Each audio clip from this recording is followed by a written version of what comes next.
not. It's an offence to swear at somebody, to cause abuse, threatening, or insulting. It's a Section 5. No, it's not. You can swear as part of your general vocabulary. Go take it up with Lord Justice Bean, who's already ruled on this in the highest court of this country. You cannot overrule that. Welcome to Breakdown, the place where we expose police misconduct and hold those in power accountable. Today's footage comes from Power to the Proletariat, whose full video is linked below. Show them some support because what you're about to witness is a masterclass in public education. The auditor arrives at Hammersmith Police Station calm, polite, and composed, but it doesn't take long before the mask of professionalism slips. Within minutes, officers appear and start throwing out wild terrorism claims and inventing laws as they go. What follows is one of the clearest displays of ego-overpowering training you'll ever see. Rarely does an auditor turn the tables on officers this completely. This one is unreal. Let's get into it. Not bad, so? Yeah, not bad. It's cold. Cold and wet. These paving slabs are really slippery to walk on. I don't know if I've just got something on the bottom of my shoe. Yeah, I mean, mine. But they are. Really slippery as well. Yeah, they're pretty bad. No, all it is, mate, is obviously you're filming the front gate of a police station, and literally directly where the keypad is, where our officers are putting their codes in. Right. And for us, it's just a bit suspicious, and also a little bit of kind of a terrorist threat as well. I'm not saying anything, but it is. It's a possibility, isn't it? It's a possibility, isn't it? And it's Very low possibility. It's something that we need to kind of challenge. Very low possibility. Yeah. It's also a possibility that we might get 40-degree weather today, but it's highly unlikely. I get what you're saying. If you call us, we call if you're just having a... I'm just being as reasonable as you're being. You know. From our point of view, we just want to understand your intentions and why, obviously, you were filming. The officer insists that filming near the station's keypad could somehow pose a terrorist risk. But when questioned further, he admits the chance of that actually happening is extremely low. Still, he pushes on with the conversation, trying to justify a search that the law simply doesn't support. Under Section 43 of the Terrorism Act 2000, officers can only stop and search someone if they have a genuine, reasonable suspicion that the person is involved in terrorism, and that suspicion must be based on real, specific evidence, not on instinct, unease, or a dislike of being filmed. By his own words, this officer had none of that. What should have remained a perfectly lawful act of public observation was twisted into pure speculation. That's fine. I appreciate So that. what would that be? Unfortunately, I don't answer questions. No, is it for like a YouTube channel? Is it for like auditing or something like that? Again, I don't answer questions, buddy. What, a 19?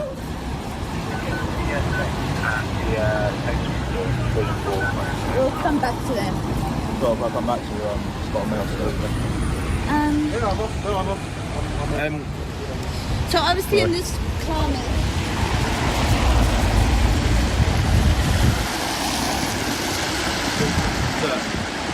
Yeah? Sorry. Yeah. Sorry, I don't actually want to engage with you. That's why I walked away and stopped engaging. Still engage with you as You well. can, but I can also just ignore you. So don't just say, sir, like I have to stand around and talk to you. I get that. Okay. When PTTP calmly refuses to answer more questions, the officer's tone shifts, firm, defensive, and probing. They demand to know his purpose, question whether he's filming for YouTube, and trail behind him as he tries to walk away. At this moment, professionalism gives way to pride. The focus isn't on safety anymore, it's about control. What we're seeing isn't risk assessment, it's ego taking command. Under UK common law, a person has the right to disengage when no lawful authority is being used against them. By continuing to follow and pressure him after he's clearly ended the exchange, these officers edge dangerously close to harassment, a breach that falls under Section 2 of the Protection from Harassment Act 1997. You may or may not want lessons, but you can engage in unity as well. To this day and age, unfortunately, there isn't a real terrorism threat, which is why there's bollards here, so people don't come driving. What's the current terrorist threat level? I think it's kind of just in the middle, of substantial. It's substantial. Yeah, so that's what it is at the moment. attack is not likely, but it's not unlikely. Okay. Do you know, since this new system of substantial, severe, and that, substantial is the lowest it's ever been. Okay. It's never been lower than that, so that's like the baseline. So don't throw around words like terrorism when it's the... No, I can't. I know what you're going to say, and no, I can't. The keypad, That- to the entrance of the police station is a bit suspicious. So you're making an assumption of what I'm Not. filming here, aren't you? You're very close to the keypad, Well, aren't I you? said when I got there, are you filming? And you said yes. Yes, but you're assuming that I'm filming the keypad. That's the way your camera was angled. You can see my screen from where you were sat in your car, can you? You can No, see what on my camera where was the pointing. You can camera see was how positioned. zoomed in I was. Maybe I was zoomed in on Where you. the Maybe I was camera zoomed in on your front wheel. Where the camera was positioned, it looked like you were filming. All you want to do is just speak to you, engage to you, see, number one, why you're filming, and obviously how long you're Maybe we going to can be assist you. I don't know. I don't. The officer begins to speculate, suggesting PTTP was recording the station's keypad, a claim built entirely on assumption, not evidence. Suspicion in law must come from observable behavior, not imagination. Filming a keypad, or any part of a public building, isn't a crime. UK law is clear: reasonable suspicion must be grounded in actual, visible conduct that indicates an offence, not personal feelings or hunches. In this case, there's none of that. PTTP is simply standing on a public pavement, filming a public facility, a right fully protected under UK photography laws and Article 10 of the Human Rights Act. What's unfolding here has nothing to do with national security and everything to do with fragile authority. The officer isn't enforcing the law, he's defending his pride. And that's the moment policing shifts from lawful duty to personal control. Would you like to give us your name and details? Can you give me yours? Yeah, PCY 2420 Alpha Whiskey. Thank you. And you, sir? PC Harding, 2968. 2968 Alpha Whiskey. You both based here, are you? Yes, we are. So would you like to give us your details too? No, absolutely not. I didn't think you would. Why would I? That's all it is, mate. It's to We've given you understand. our details. Yeah, but you're obliged to because you're engaging with me as a police officer, aren't you, as a constable? So you're obliged to. A member of the public's not obliged to do and we anything. can engage with you just as equally. Yeah, absolutely, of course you can. But again, I've already told you that I don't want to be engaged with. I would consider this now harassment. I've walked away from you. Okay. You followed me to continue with engaging with me. Harassment, a course of conduct times 2. So you know what harassment is? I do, absolutely. Course of conduct to convince a member of the public to disengage from a lawful activity or engage in an activity that they're not lawfully obliged to do. When PTTP calmly mentions harassment, the female officer responds with a mocking, "Oh, so you know what harassment is, do you?" Her tone is smug, dripping with sarcasm and superiority. In that moment, she isn't enforcing the law, she's trying to humiliate him. This kind of behavior erodes every ounce of public trust because it's no longer about safety or service, it's about dominance. It's a performance of authority, not a practice of justice. Anyone watching this can feel the arrogance in her words, and frankly, it should infuriate you because this is the very attitude that must be challenged if policing is ever to regain its integrity. All it is for us is just it's a bit suspicious, and we want to find out obviously why you're filming. That's You know what I I find? understand people make YouTube channels, people are auditors, you have a right to film in public. Can I tell you what I find suspicious? A silent fart after curry night. Sorry? A silent fart after curry night. That's what I find. That's what I find suspicious. It's about suspicious as what this is. So You intend to be here long? as long as I want to be. Absolutely. Right, we'll go and speak to the relevant people, alright? Okay. It just might be, mate, because of obviously it looks a little bit suspicious, it might just continue to get stopped. And I'll tell them exactly the same thing. Aggro, that's all. Alright? Not cause be any aggro. Did either of you turn your body cameras on when you approached? Yeah, of It course is on, we yes. You did. Is there a You reason? film us, we can film you. I'm not saying you can't. Absolutely you can. It's everybody's right to film in public. Not a problem. Can I just ask why you didn't follow your policies and notify a member of the public when you started recording them? According to the Home Office, according to the I'm not MPS. sure if you are aware of all the policies. Would you like me to bring it up on my phone, mate? PTTP then asks whether the officer's body-worn cameras are recording. They confirm that they are, but at no point did they inform him when the recording started. Under the Metropolitan Police's own 2020 policy, officers are required, whenever possible, to notify individuals that they are being recorded. The only exceptions are situations where immediate safety concerns make it impractical, and clearly, this was not one of those situations. I will read it Are to you you. referring to Google? No, it's the Obviously when MPS. it's practicable, yes, but... And when has it not been practicable in this Well, situation? It's a bit of a threat that you're stood in the entrance of the So police you station. can't approach with, "Good afternoon, we want to talk to you, just let you know My you're number being one recorded." priority is to find out why you're filming the front gate of the police station. Look, which the still, only with respect, time- sir, you haven't told us why. The only time it is excusable for you not to announce it is if you're going into a situation and it's straight away you're going hands-on to detain or arrest somebody. Otherwise, you can't. There's no reason. I'm sorry. I will literally, okay, bring this up for you and I will read it for you verbatim and I'll show you the document. I'm not going to have conversation on stuff that I don't think is applicable, right? Why is it not applicable? Security staff, they have body worn. Okay. So do we. Yep.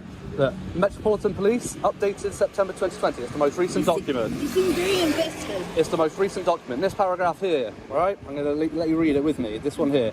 Body-worn video is an overt system and should not be used for covert recording other than in exceptional circumstances and where the necessary authorities have been granted. And this is not an exceptional circumstance. No, let me finish.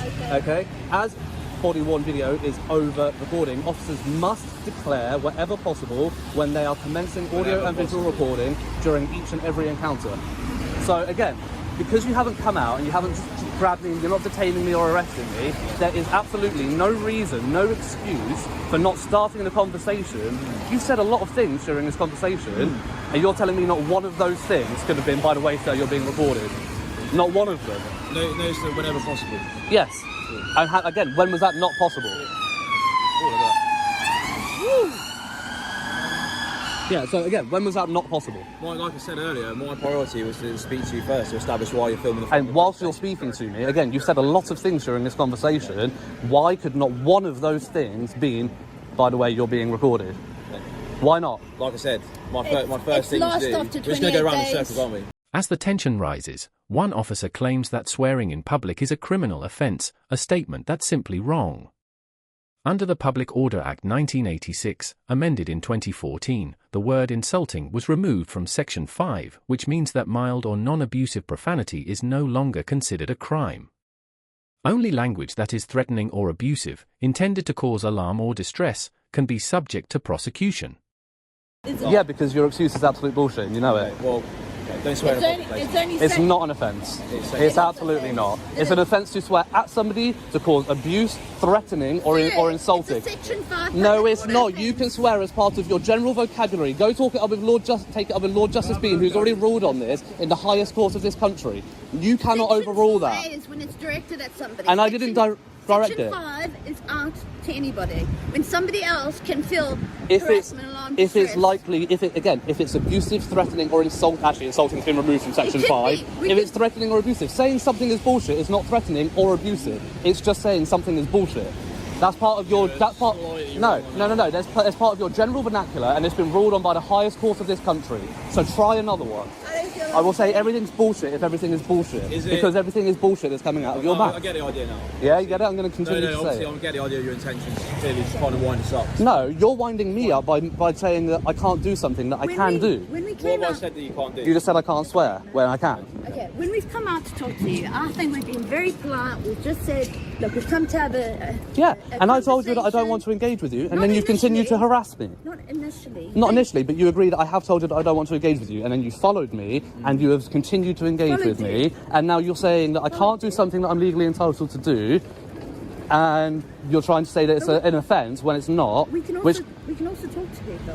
We're not harassing you. We're having a conversation with you. And so if I walk up to somebody and they say they don't want to talk to me, then I follow them and try to talk to them again and repeat this behaviour, I wouldn't be arrested for harassment if they reported it? Of course I would. Right. Again, I will repeat, your services are not required. Please leave me alone. We've also got a duty to protect the public and our police building as well. You've also got a duty under your oath to uphold the rights of the people of this country, which is what I'm exercising right now, isn't it? Let's just go and have Yeah, good idea. Just go. Yeah. Well, like I said, don't be, mate. Just go. Don't be surprised if you just get challenged. Okay. Just to let you know, as a heads up, you will be getting IOPC complaints for your body worn video because you're obviously not aware and you refuse to acknowledge the fact that you need to notify. Take care, mate. All right. Goodbye. After repeatedly refusing to leave him alone, PTTP directly points out that their behavior is crossing into harassment. Instead of reflecting on their actions, the officers quietly retreat to the yard without a word of acknowledgement or apology. That silent withdrawal says it all. Once the veneer of legal justification crumbles, authority without reason has no footing. This encounter reflects a troubling pattern in UK policing, insecurity masquerading as suspicion. The officers had every opportunity to handle the situation professionally, yet their pride turned a routine audit into a lesson in accountability. No one was detained, no lawful powers were exercised, and every claim, from terrorism threats to alleged swearing offences, collapsed under basic legal scrutiny. Throughout, PTTP remained calm, factual, and respectful, steadfastly asserting his rights. Remember, you can download the Know Your Rights Guide linked below, a concise and practical resource explaining your powers and protections when interacting with UK police. It's simple to read, designed to help ordinary people stay composed under lawful pressure. Thank you for watching. If you found this breakdown valuable, consider subscribing. Stay polite, stay informed, and always film. Peace.